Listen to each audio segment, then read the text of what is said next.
کیا آپ نے ایک بات غور کی ہے اپنی زندگی میں کہ قرآن مجید میں ایک بھی نا امیدی کی کہانی نہیں ہے؟ کتنی خوبصورت بات ہے نا یہ کہ قرآن مجید میں ایک بھی نا امیدی کی کہانی نہیں ہے۔ اللہ تعالیٰ ہمیں یہی بتانا چاہتے ہیں کہ نا امید ہونے سے کچھ نہیں ملتا۔ اور پھر کتنی ایسی کہانیاں ملتی ہیں ہمیں قرآن میں۔ ہر ایک نے ہمیں یہی سبق سکھایا ہے کہ جو اللہ پر یقین رکھتے ہیں ہر برے اور اچھے حالات میں انہیں اللہ کبھی تنہا نہیں چھوڑتا۔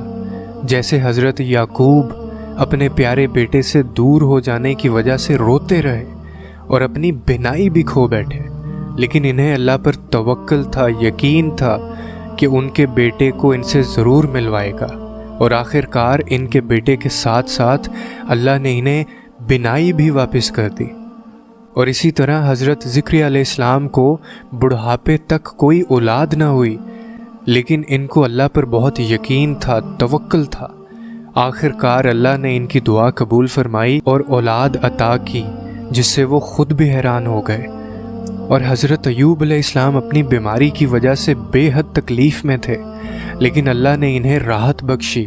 حضرت یونس علیہ السلام مچھلی کے پیٹ میں تھے، کوئی راہ نہیں تھی مگر توکل تھا کہ اللہ راستہ بنائے گا، اور اللہ نے انہیں مچھلی کے پیٹ میں سے نکال لیا۔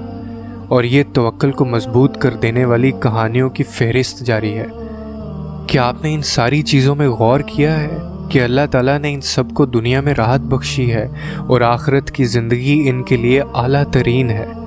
یاد رکھیں، جو اللہ کو غم میں اپنا ساتھی بنا لے اور اللہ کی رحمت سے نا امید نہ ہو تو اس کا انجام کبھی غمناک نہیں ہو سکتا، اور فتح اس کا مقدر بن جاتی ہے۔